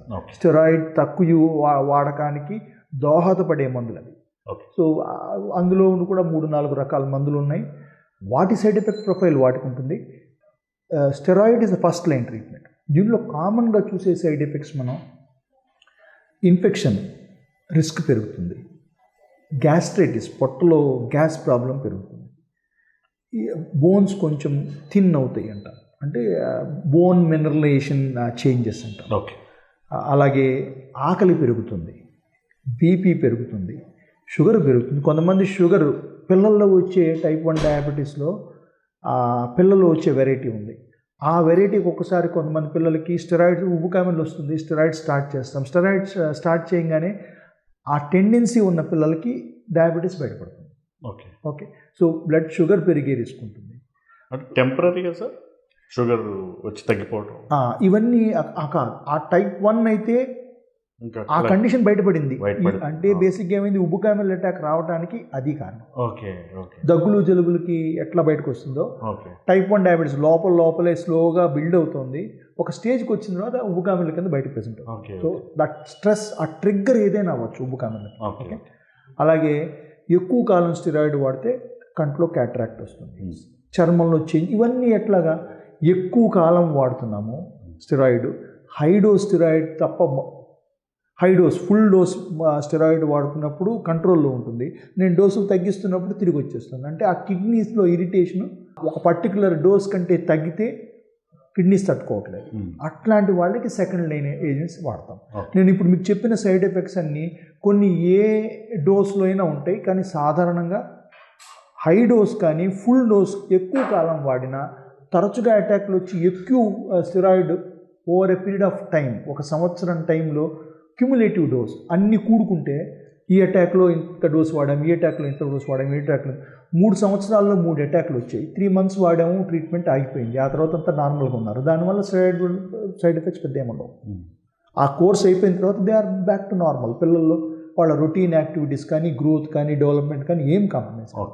కానీ తరచుగా వస్తుంది, ఆ డోసులు తగ్గిస్తే మళ్ళీ అటాక్ వచ్చేస్తుంది. వీళ్ళల్లో ఆ కూడుకుంటే వచ్చిన క్యుములేటివ్ డోస్ ఎక్కువ, వాళ్ళలో సెకండ్ లైన్ ఏజెంట్ స్టార్ట్ చేస్తాం. Okay. This is kind of life threatening అంటారు. Complications can be life threatening. Especially infections ఒకటి, ఓకే కంట్లో క్యాటరాక్ట్ ఒకటి. లైఫ్ థ్రెటనింగ్ కాకపోయినా క్వాలిటీ ఆఫ్ లైఫ్ ఏమవుతుంది, స్కూల్కి వెళ్ళే పిల్లలకి కంట్లో క్యాటరాక్ట్ వచ్చింది వాళ్ళు చెప్పలేరు. అది ఆప్థల్మాలజిస్ట్ దగ్గర చూపిస్తే కానీ తెలియదు. సో ఎక్కువ స్టెరాయిడ్ వాడుతున్న పిల్లల్లో ఫాలో అప్ చేస్తాం, కార్డియాక్ ఫాలో అప్ కానీ లేకపోతే ఐ ఫాలో అప్ కానీ రెగ్యులర్గా జరిగేది. వాళ్ళ వాడే మందులేంటి, ఏ డోస్లో ఉన్నారు, ఎలా రెస్పాన్స్ ఇస్తున్నారు, ఏ స్పెషలిస్ట్ని చూసి ఎక్కడ రివ్యూ చేయించి ఇవన్నీ బాగానే ఉన్నాయని చెక్ చేసుకోవాలి, ఎంత ఫ్రీక్వెంట్గా చెక్ చేసుకోవాలి. That is where my role is. Okay so ఎంత ఫ్రీక్వెంట్గా ఫాలోఅప్ చేయాలి? ఫస్ట్ స్టేజ్ అంటే డయాగ్నోజ్ అయిన దగ్గర నుంచి 3-4 వీక్స్ రెగ్యులర్గా, యూజువల్గా ఎవ్రీ వీక్ ఫాలో అప్ చేస్తాం. ఓకే ఎవ్రీ వీక్ ఫాలో చేసి, కొంతమంది పిల్లల్ని యూరిన్ సరిగ్గా పోస్తున్నారు లేదో అనుమానం ఉంటే ఎవ్రీ అదర్ డే కూడా ఫాలో అప్ చేసిన పిల్లలు ఉన్నారు. దగ్గరలో ఉన్న వాళ్ళైతే మళ్ళీ 2 డేస్లో కనిపించండి, 3 డేస్లో కనిపించండి. In case if they are away from city, నేను చూస్తున్న చోటు నుంచి దూరం నుంచి వచ్చిన వాళ్ళైతే అక్కడ దగ్గరలో ఉన్న పీడియాట్రిషియన్కి అటాచ్ చేస్తాం.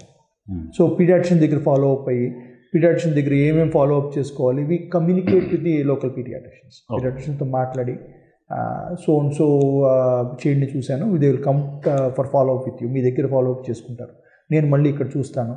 కొన్ని ఏరియాస్లో అయితే వి టెండ్ టు సే ఈ ఇన్వెస్టిగేషన్స్ చేయండి ఫాలో అప్కి, అవి బాగానే ఉంటే నేను మళ్ళీ ఒక 2 వీక్స్కి చూస్తాను, 10 డేస్కి చూస్తాను. ఈ మధ్యలో సో ఒకసారి వాళ్ళు ఒకసారి నేను, ఒకసారి వాళ్ళు ఒకసారి నేను చూసేట్టుగా we can, depending on how severe it is, how far away they are. Okay దగ్గరలో ఉన్న వాళ్ళైతే అది ఈజీ, ఊళ్ళో ఉన్న వాళ్ళకి నాకు 2 రోజులు కనిపించండి పెద్ద ఇవాళ కాకపోతే రేపైనా వాళ్ళు దే కెన్ కమ్ బ్యాక్. దూరంగా ఉండే వాళ్ళకి I need the support, local support లేకపోతే ఇట్లాంటి ప్రతి మాట వాళ్ళు పరిగెత్తుకుంటూ ఊరికి రాలేరు. అన్ని వాళ్ళ లైఫ్ డిస్టర్బ్ అయిపోతుంది. జాబ్ చేసుకునే వాళ్ళు ఉంటారు, ఫ్యామిలీలో పిల్లలు ఉంటారు, ఎల్డర్లీ వాళ్ళకి కేర్ మదర్ ఉంటే, ఇంట్లో పెద్దవాళ్ళు ఉన్నారు, వాళ్ళకి టైంకి ఫుడ్ కావాలి, ఫుడ్ వండాలి, ఇట్లాంటి లైఫ్ స్టైల్ ఛాలెంజెస్ ఉంటాయి. అట్లాంటప్పుడు వీలైనంత వరకు లోకల్గా ఫాలో అప్ చేస్తాం. Okay treatment of condition and complication. So మనం ఇందాక అనుకున్నట్టుగా steroid is the first line treatment. స్టెరాయిడ్లో వచ్చే మేజర్ రిస్క్ ఇన్ఫెక్షన్స్కి ఎర్లీ ఐడెంటిఫికేషన్, ఎర్లీ ట్రీట్మెంట్ ఒకటి. బీపీ పెరిగింది, అగైన్ బీపీ పెరిగినట్టుగా వాళ్ళు లక్షణాలు ఏమి చెప్పరు, మనం మాన్యువల్గా బీపీ చెక్ చేసుకోవాలి. పిల్లల్లో బీపీ చెక్ చేయడం అంత ఈజీ కాదు. ప్రాక్టికాలిటీ ఏమవుతుందంటే అడల్ట్స్లో మెజర్ చేసే బీపీ కఫ్ సైజు పిల్లలకి పెద్దది, వాళ్ళ ఏజ్ స్పెసిఫిక్ కఫ్స్ ఉంటాయి, బీపీ కఫ్లు మారుతాయి ఏజ్తో, వాళ్ళ హైట్ దాన్ని బట్టి కఫ్ మారుతుంది. రైట్ కైండ్ ఆఫ్ కఫ్తో వాళ్ళు పరిగెత్తుకుంటూ వస్తారు. హాస్పిటల్ అంటే భయంతోనో యాంగ్జైటీ, వస్తే ఇంజెక్షన్ చేస్తారో బ్లడ్ టెస్ట్ చేస్తారో ఏదో భయాలు ఉంటాయి. క్రానిక్గా వచ్చే పేషెంట్స్ వీళ్ళు హాస్పిటల్కి వెళ్తే బ్లడ్ టెస్ట్ చేస్తారని భయం ఉంటుంది. రాగానే మనం మీద పడిపోయి ఆ బ్లడ్ బీపీ మెజర్ చేస్తే will get wrong readings. So BP appropriate కఫ్తో చూడాలి. ఓకే తర్వాత కంట్లో క్యాటరాక్ట్ వస్తే ఆఫ్థల్మాలజిస్ట్ ఒపీనియన్ తీసుకుని యూజువల్గా once in year eye check recommend చేస్తాం. ఓకే జస్ట్ ఎవరో ఒకళ్ళు కంట్లో చూసి క్యాటరాక్ట్ లేదు, ఫండస్ బాగానే ఉంది అని ఐ ఎగ్జామినేషన్ ఫార్మల్గా చేస్తాం. హైట్, వెయిట్ రెగ్యులర్గా రికార్డ్ చేయాలి. ఎందుకు, స్టెరాయిడ్ ఎక్కువ కాలం వాడితే ఎదుగుదల, బోన్లో చేంజెస్ వచ్చి ఎదుగుదల కాంప్రమైజ్ అవుతుంది. సో స్టెరాయిడ్ ఎక్కువ వాడేస్తున్నాము, హైట్ మీద కాంప్రమైజ్ అయ్యే రిస్క్ ఉంది అన్నప్పుడు సెకండ్ లైన్ ఏజెంట్స్కి వెళ్తాం. సో దానికి రెగ్యులర్గా హైట్ అండ్ వెయిట్ రికార్డ్ చేస్తాం. అలాగే వెయిట్ ఎస్పెషల్లీ అక్యూట్ ఫేజెస్లో, ఇమ్మీడియట్ ఫేజెస్లో వెయిట్ చెక్ చేసుకుంటే నీరు ఎక్కువ అయిపోయింది, ఊబకాయం, మన అనసార్క వాపులు, నీటి బరువు పెరిగిపోయింది, మనం మొదలు పెట్టగానే మొత్తం వాటర్ అంతా జారిపోతుంది ఒంట్లో నుంచి. సో ఉన్నట్టుండి నార్మల్గా వీళ్ళు, మా వాడు లాస్ట్ టైం పీడియాట్రిషియన్ దగ్గర చూపించాం, దగ్గు జలుబు వస్తే 2 months బ్యాక్ 15 kgs ఉన్నాడు, ఇప్పుడు 18 kgs ఉన్నాడు. 2 నెలల్లో 3 kgs పెరగరు. అది వాటర్ ఎడిమా. మనం ట్రీట్మెంట్ పెట్టాం, వారం రోజుల్లో తగ్గిపోయి మళ్ళీ 16 kgs వచ్చారు, ఆ నీరంతా జారిపోయింది. రెస్పాన్స్ వచ్చిందా లేదా ట్రీట్మెంట్కి? ఒకటి ఆ weight monitoring. So these are all the common side effects. దాన్ని ఎట్లా మానిటర్ చేసుకుంటాం. ఓకే ఈ వ్యాక్సినేషన్ గురించి ఇందాక కొంచెం మీరు టచ్ చేశారు, కొంచెం వివరంగా చెప్పగలుగుతారు. సో పిల్లల్లో వ్యాక్సినేషను మిస్ కాకుండా జనరల్గా అందరి పిల్లలకి వ్యాక్సినేషన్ టైంకి ఇప్పించాలి. ఈ ఉబ్బుకామెర లాంటి కండిషన్స్ ఎప్పుడు వస్తాయో నోబడీ కెన్ ప్రెడిక్ట్. వచ్చిన తర్వాత రెగ్యులర్గా ఇచ్చే వ్యాక్సిన్స్ స్టాప్ చేయాలి. సో వాళ్ళకి ఇచ్చే వ్యాక్సిన్ని మనం ఇవ్వకుండా ఉంటే, ఇవ్వలేకపోతే ఆ ఇన్ఫెక్షన్ రిస్క్ పెరిగిపోతుంది. ఆ ఇన్ఫెక్షన్ వచ్చి దాని కాంప్లికేషన్స్ వచ్చే రిస్క్ పెరుగుతాయి. సో ఉబ్బు కామెరలో ఉన్న పిల్లలకి స్టెరాయిడ్స్ వాడతాము. దానివల్ల రోగ నిరోధక శక్తి తగ్గింది. కొన్ని టీకాలు లైవ్ వ్యాక్సిన్స్ ఆర్ కాంట్రాఇండికేటెడ్, ఇవ్వకూడదు. అలాగే ఫుల్ డోస్ స్టెరాయిడ్ ఉబ్బు కామెరల వల్ల కూడా ఇమ్యూనిటీ తగ్గిపోతుంది. ఉబ్బు కామెరలో ప్రోటీన్ పోతుంది. ప్రోటీన్ పోతుందంటే ప్రోటీనే యాంటీబాడీస్ అంటే ఒక రకమైన ప్రోటీన్ అది. సో నార్మల్గా ఉబ్బు కామెరలోనే ఇమ్యూనిటీ తగ్గింది. దానికి వాడే మందుల వల్ల ఇంకా సైడ్ ఎఫెక్ట్ పెరుగుతుంది. టీకాలు పనిచేయవు. దాన్ని ఫైట్ చేయాలి అంటే టీకాలను ఇచ్చిన తర్వాత దాన్ని ఐడెంటిఫై చేసుకుని యాంటీబాడీస్ తయారు చేసుకుని శరీరం ఆ ఇన్ఫెక్షన్లు తట్టుకునే కెపాసిటీ బిల్డ్ చేసుకుంటుంది. కానీ ఆ ప్రోటీన్సే యూరిన్లో పోతున్నాయి అంటే యాంటీబాడీస్ తయారు చేసుకునే కెపాసిటీ శరీరం లేదు. ఆ టీకా ఇస్తే ఏమైంది, కిల్డ్ వ్యాక్సిన్స్ ఇస్తే దానికి రావాల్సిన బెనిఫిట్ రాదు. రెండోది లైవ్ వ్యాక్సిన్స్ అసలు ఇవ్వకూడదు. దాన్ని ఆపే పవర్ శరీరంలో లేనప్పుడు ఆ లైవ్ వ్యాక్సిన్ ఒళ్ళంతా స్ప్రెడ్ అయ్యి దానివల్ల సీరియస్ ఇన్ఫెక్షన్ జరుగుతుంది. సో స్టెరాయిడ్ మీద ఉన్న పిల్లలకి నెఫ్రోటిక్ సిండ్రోమ్ ఉబ్బు కామెర్లే కాదు, any other condition where steroids are used, ఎక్కడైనా ఇమ్యూనిటీని తగ్గించే మందులు ఎక్కడ వాడినా live vaccines are contraindicated. So స్పెసిఫిక్గా స్కూల్లో పోలియో చుక్కలు వేయిస్తున్నారు, లేకపోతే ఎంఎంఆర్, మీజిల్స్, మమ్స్, రుబెల్లా, ఆ వ్యాక్సిన్కి వేయించచ్చా? ఏ వ్యాక్సిన్స్ నో అని చెప్తాం. Until we say yes, don't vaccinate. మేము క్లియర్ ఎస్ వ్యాక్సిన్ తీసుకోవచ్చు అన్న సిచ్యువేషన్లో we'll say you can go ahead and get the vaccine. అటాక్కి ఒకసారి అటాక్ వచ్చింది, రిలాప్సింగ్ కండిషన్, మళ్ళీ వచ్చే కండిషన్ 15-16 ఏళ్ల వరకు. అటాక్కి మధ్యలో విండో, నార్మల్గా ఉన్న విండోలో మిస్ అయిపోయిన వ్యాక్సిన్స్ అన్ని కవర్ చేసేస్తాం. సో దట్ వాళ్ళ లైఫ్లో వాళ్ళకి ఆ ఇమ్యూనిటీని ప్రొవైడ్ చేయడం, రైట్ టైంని విండోని పట్టుకుని ఆ వ్యాక్సిన్స్ ఇప్పించేస్తే మళ్ళీ అటాక్ వచ్చినప్పుడు అట్లీస్ట్ వాళ్ళకి మెమరీ ఉంటుంది కొంత. ఆ స్టెరాయిడ్స్ ఉన్న టైంలో ఇవ్వలేము కాబట్టి ముందే ఇప్పించేస్తే స్టెరాయిడ్ టైంలో కొన్ని వ్యాక్సిన్స్ ఇచ్చినా వేస్ట్, ఇమ్యూనిటీ డెవలప్ కాదు. లైఫ్ వ్యాక్సిన్స్ ఇస్తే లైఫ్ థ్రెటనింగ్. సో ఇది మేజర్గా గుర్తుపెట్టుకోవాలి. ఏమన్నా అనుమానం ఉంటే డోంట్ గివ్ వ్యాక్సిన్. ఒక 2-3 నెలలు డిలే అయినా ప్రాబ్లం లేదు, కానీ స్టెరాయిడ్స్ మీద ఉన్నప్పుడు వ్యాక్సిన్స్ వేయకూడదు. సో ఏ స్పెసిఫిక్ వ్యాక్సిన్స్ ఉన్నాయి కదా సార్, మరి వాటి సంగతి ఏమంటారు? ఏ స్పెసిఫిక్ వ్యాక్సిన్స్ మనం ఇప్పుడు నాకు 18 మంత్స్కి ప్రెజెంట్ అయ్యారనుకోండి, 18 మంత్స్కి డిపిటీ బూస్టర్ అవన్నీ ఉంటాయి. నో, ఆ టైంలో ఇవ్వలేము మనం. ఇస్తే మనకు రిస్క్ పెంచిన వాళ్ళం అవుతాం. ఆ అటాక్ అయిపోయిన తర్వాత ఒక 3 మంత్స్, 18 మంత్స్ నుంచి 3 మంత్స్ వేసుకుని 19, 20, 21, 21 నెలలకి మిస్ అయిపోయిన వ్యాక్సిన్ క్యాచప్ కింద చేసి, సో వీ కెన్ క్యాచప్. ఆ అటాక్లో లేనప్పుడు స్టెరాయిడ్ డోసులు కొన్ని సిచ్యువేషన్స్లో బూస్టర్ వ్యాక్సిన్స్ కొన్ని లో డోస్ అంటే 3-4 నెలలు ట్రీట్ చేస్తున్నాం, లాస్ట్ 2 వీక్స్లో చాలా తక్కువ డోసులో ఉంటుంది స్టెరాయిడ్. కొన్ని boosters okay you can give it అంటాం, కానీ ఓవరాల్గా జనరల్గా ఏంటంటే ఈ అటాక్లోంచి పూర్తిగా రికవర్ అయిపోయి మందులన్నీ తీసేసిన తర్వాత కానీ వ్యాక్సినేట్ చేయాలి. ఏదన్నా వ్యాక్సిన్ మిస్ అయినా అటాక్ అయిపోయి క్లియర్ అయిపోయిన తర్వాత అది క్యాచప్ చేసుకోవచ్చు. సో వ్యాక్సిన్స్ క్యాచప్ చేసుకుని ఆ రైట్ టైంలో ఇమ్యూనిటీ చేసేసుకుంటే, డెవలప్ చేసుకుంటే, నెక్స్ట్ మళ్ళీ ఇంకో అటాక్ ఎప్పుడు వస్తుందో తెలియదు పిల్లలకి. తరచుగా వచ్చే వాళ్ళకి ప్రతి 4 నెలలకో 6 నెలలకో ఒకసారి వచ్చింది అనుకోండి, నార్మల్గా ఉన్నప్పుడు ఇచ్చేస్తే అప్పుడు మనకి ప్రెషర్ ఉండదు. పిల్లలకు కిడ్నీ సమస్యలు సాధారణమా లేకపోతే అరుదా? సాధారణంగా చూస్తూనే ఉంటాం. కిడ్నీ సమస్యలు పుట్టుకతో రావచ్చు. పిల్లలు ఎక్కువగా నీళ్ళు తాగితే కిడ్నీ సమస్యలు ఉంటే సేఫ్ అవుతారా? ఎక్కువ సీజన్ బట్టి సమ్మర్లో వాటర్ తాగితే కిడ్నీ మీద ఎఫెక్ట్, డిహైడ్రేషన్ ఎఫెక్ట్స్ తగ్గుతాయి. మూత్రం రంగు మారటాన్ని సీరియస్గా తీసుకోవచ్చా? ఎస్, మూత్రంలో కాన్సన్ట్రేటెడ్ యూరిన్కి అంత సీరియస్గా తీసుకోవట్లేదు, కానీ యూరిన్లో ప్రోటీన్ పోతుంది, యూరిన్లో బ్లడ్ ఉంది, అది సీరియస్గా తీసుకోవాలి. డాక్టర్ని కన్సల్ట్ చేయకుండా పెయిన్ కిల్లర్ ఇవ్వచ్చు పిల్లలకి? ఇవ్వకూడదు. పెయిన్ కిల్లర్స్, కొన్ని రకాల pain killers, non steroidal anti inflammatory drugs, వాటి వల్ల కిడ్నీ మీదే సైడ్ ఎఫెక్ట్ ఉంది, కిడ్నీ ఫెయిలియర్ ఇస్తుంది. పదే యాంటీబయాటిక్స్ వాడతాం. యాంటీబయాటిక్స్ వాడకంలో కూడా కిడ్నీ ప్రాబ్లం ఉన్న పిల్లలకి యాంటీబయాటిక్స్ జాగ్రత్తగా వాడాలి. కొన్ని యాంటీబయాటిక్స్ వల్ల కిడ్నీ మీద సైడ్ ఎఫెక్ట్స్ ఉంటాయి. సో కిడ్నీ ప్రాబ్లం ఉన్న వాళ్ళు ఎస్పెషల్లీ వాడే ప్రతి మందుకి కిడ్నీ మీద సైడ్ ఎఫెక్ట్ ఉందా, అది అవసరమా, ఏ డోస్లో వాడాలి, ఇవి రివ్యూ చేసుకోకుండా రెగ్యులర్గా over the counter antibiotic is not recommended. వంటింటి ట్రీట్మెంట్ అనేది కిడ్నీకి పిల్లలకి ఏమైనా ఎఫెక్ట్ చేస్తుంటారా? ఏదండి? వంటింటి treatment, home remedies. Home remedies రొటీన్గా ఇంట్లో వాడే చిన్న చిట్కాలు ఫైన్. కొంచెం ఆవిరి పట్టించాం, నోస్ బ్లాక్ అయింది, ఇంట్లో ఆవిరి పట్టించాం, కాస్త పసుపు వేసి ఇచ్చేసి home remedies are reasonable, we don't stop it. అయితే కడుపులోకి వేసేటప్పుడు బయట నుంచి ఓవర్ ద కౌంటర్ తీసుకుంటాం మెడిసిన్స్, అందులో కంటెంట్స్ ఏంటో తెలియదు, వాటి వల్ల కిడ్నీ మీద కానీ లివర్ మీద కానీ ఎఫెక్ట్ ఎట్లా ఉంటుందో తెలియదు. Without knowing the contents nothing should go inside the body. Okay, drinks ఎంత ఎక్కువ తాగితే కిడ్నీలు అంత బాగా పనిచేస్తాయి. డ్రింక్స్ ఎంత ఎక్కువ తాగితే కిడ్నీలు అది అపోహ అండి, అది అపోహ. ఏమవుతుంది, యూరినేషన్ కొన్ని రకాల ఎనర్జీ డ్రింక్స్ ఉంటాయి, ఎనర్జీ డ్రింక్స్ అవన్నీ కెమికల్స్. ఓకే, సో అవన్నీ ఏది ఫిల్టర్ చేస్తుంది? కిడ్నీ ఫిల్టర్ చేస్తుంది. అలసిపోయిన గుర్రాన్ని ఇంకా ఇంకా ఇంకా కొడుతున్నట్టు ఉంటుంది. So energy drinks are not recommended. అలాగే ఒక ఏజ్ దాటిన తర్వాత alcohol especially should not be taken. Kidney problems ఉన్న వాళ్ళకి ఆల్కహాల్ ఒకటి, స్మోకింగ్ ఒకటి, టీనేజర్స్ యూజువల్గా కౌన్సిల్ చేసేవి ఇవి. ఆల్కహాల్ అండ్ స్మోకింగ్ కంప్లీట్గా అవాయిడ్ చేసేమంటాం. It is not recommended.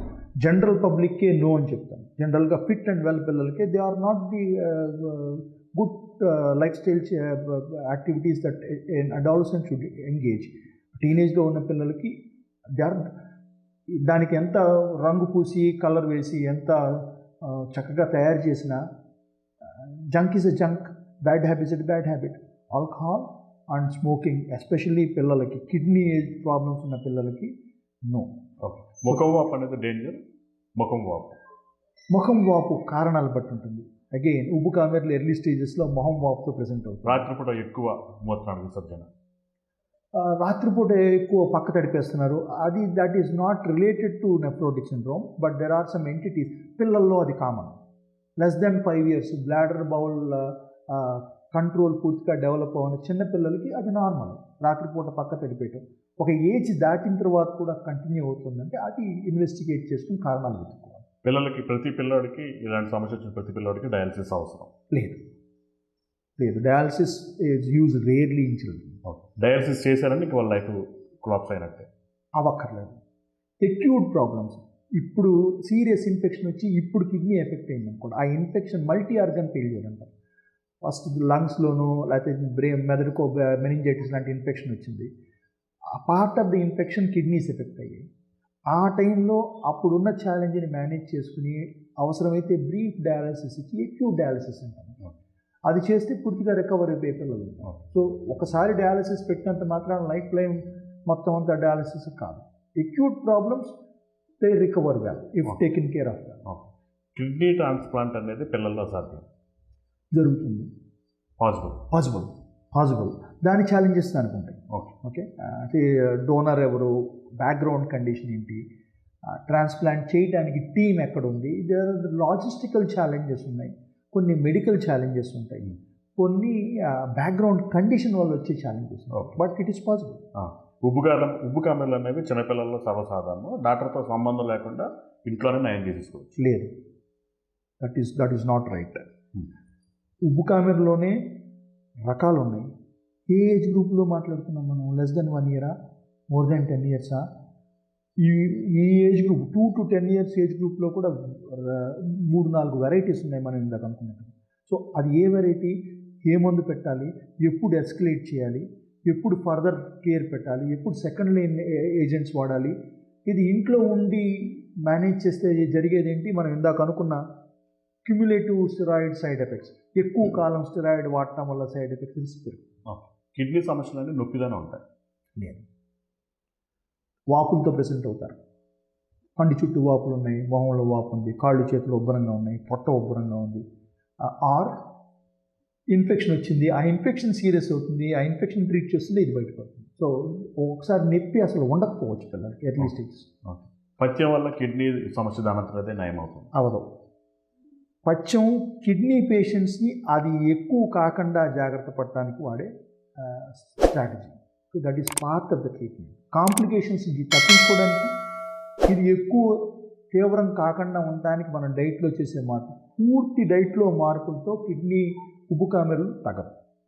డైట్ని restrict చేస్తాను, ఇంట్లో పెట్టిన రెమెడీస్, ఇంట్లో వాడుకునే స్ట్రాటజీస్తో నేను నయం చేసుకుంటాను, అది జరగదు. కిడ్నీ సమస్య ఉన్న పిల్లలు స్కూల్కి వెళ్ళకూడదు. సీరియస్ ఇన్ఫెక్షన్ ఉన్నప్పుడు కానీ, ఎర్లీ స్టేజెస్ డయాగ్నోసిస్ కనుక్కున్న రిస్క్ ఎక్కువ ఉన్న టైంలో 2-3 వీక్స్ కొంచెం జాగ్రత్తగా ఉండాలి. స్టెరాయిడ్ డోసులు తగ్గిస్తున్న దగ్గర నుంచి దే ఆర్ రొటీన్. అవసరం ఉంటే ఫేస్ మాస్క్ పెట్టుకుని రెగ్యులర్గా స్కూల్కి వెళ్ళిపోవచ్చు. మన ఎయిమ్ ఏంటి, వాళ్ళని స్కూల్లో వీలైనంత వరకు స్కూల్ని కంటిన్యూ చేసేట్టుగా చూడాలి. వాళ్ళ ఎడ్యుకేషన్ కానీ, గ్రోత్ కానీ, యాక్టివిటీ కానీ కాంప్రమైజ్ కాకుండా. ఇది major aim of a paediatrician or paediatric nephrologist. పిల్లలు ఈ లక్షణం కనబడితే తల్లిదండ్రులు ఆలస్యం చేయకూడదు. వాపులు, మొహం వాస్తుంది, కాళ్ళు చేతులు వాస్తున్నాయి, యూరిన్ పోయటం తగ్గింది, పొద్దున పూట మొహం వాపు కనపడుతుంది, మధ్యాహ్నం అయ్యేసరికి తగ్గిపోతుంది. ఇవన్నీ ఎర్లీ స్టేజెస్ ఆఫ్ ఉబ్బుకామెర్లు. ఈ ఏమైనా అనుమానం ఉంటే దగ్గరలో ఉన్న పీడియాట్రిషియన్ కానీ, దగ్గరలో ఉన్న ఫిజిషియన్ దగ్గరికి వెళ్ళి బేసిక్ యూరిన్ స్క్రీనింగ్ టెస్ట్ చేసుకుని, యూరిన్లో ప్రోటీన్ పోతుందా లేదా చెక్ చేసుకుని, అవసరం పడితే ఫర్దర్ ఇన్వెస్టిగేషన్స్, బ్లడ్ టెస్ట్లో బ్లడ్లో ఆల్బమిన్, కొలెస్ట్రాల్ చూసుకుని, నియరెస్ట్ ఒకవేళ జనరల్ ఫిజిషియన్ చూస్తుంటే పీడియాట్రిషియన్ కానీ, పీడియాట్రిక్ నెఫ్రాలజిస్ట్ దగ్గర కానీ చూపించుకుంటే ఎర్లీగా ఐడెంటిఫై చేస్తే తొందరగా బయటపడతాం. ఓకే. పిల్లల్లో కిడ్నీ ఆరోగ్యానికి నెంబర్ 1 రూల్. కిడ్నీ ఆరోగ్యానికి number 1 rule proper life style. Water తాగటం ఏజ్కి తగ్గట్టుగా, అప్పుడు సీజన్కి తగ్గట్టుగా. సమ్మర్లో యూజువల్గా వాటర్ కంటెంట్ ఎక్కువ తాగాలి. అలాగే ఇప్పుడు టెట్రా ప్యాక్లు ఇవన్నీ వస్తున్నాయి, అన్ని ఓఆర్ఎస్ఎల్, అన్ని పిల్లలు చూస్తే packaging they are packed well, but not all liquids are good. ORS, WHO recommended ORS is the ideal solution, especially in nephrotic syndrome కానీ ఎనీ కిడ్నీ ప్రాబ్లం ఉన్న వాళ్ళకి. ఈ ORSL ఇవన్నీ వేరే కండిషన్స్ కోసం తయారు చేసిన ప్రొడక్ట్స్. అవి they are not safe in children. Okay. Especially kidney problem ఉన్న పిల్లలకి WHO అప్రూవ్డ్ ORS ఫార్ములా అదే, that is the one we recommend. Okay. Hydration ఒకటి, medications, over the counter medicines వాడేటప్పుడు జాగ్రత్తగా ఉండాలి. Some medicines are completely contraindicated. Balance diet, ఆకుకూరలు, కూరగాయలు, fibre rich food తీసుకుంటే కాన్స్టిపేషన్ రిస్క్ తగ్గిస్తాం. దానివల్ల కిడ్నీ మీద ఒత్తిడి తగ్గుతుంది. ఓకే. Okay sir. సో ఈ ఇంటర్వ్యూ చూస్తున్న పేరెంట్స్కి కానివ్వండి, గ్రాండ్ పేరెంట్స్కి కానివ్వండి, మీరు ఏం చెప్పదలుచుకున్నారు? Strong message kind of. ఉబ్బుకామెర్లు కామన్ కండిషన్. పిల్లల్లో 2 to 10 years మధ్యలో వచ్చే ఉబ్బుకామెర్లు కామన్ కండిషన్.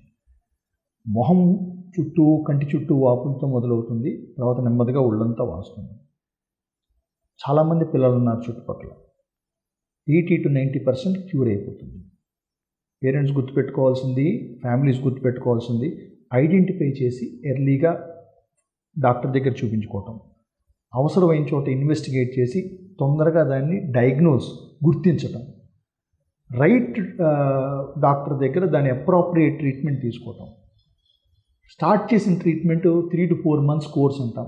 ఆ ప్రాపర్ కోర్స్ కంప్లీట్ చేయటం, రెగ్యులర్గా ఫాలోఅప్కి రావటం. ఇలా చేస్తే 15-16 దాకా అటాక్లు వచ్చినా ఆ తర్వాత 80% పిల్లలకి ఇబ్బంది ఏమీ లేదు. They will get on with their life. వాళ్ళ జీవితం ఆ తర్వాత స్మూత్గా, పూర్తిగా రికవర్ అయిపోయి స్మూత్గా ఉంటుంది. ఓకే. ఒక 20% పిల్లలకి కాంప్లికేషన్స్ ఉంటాయి. That is the reason. Okay.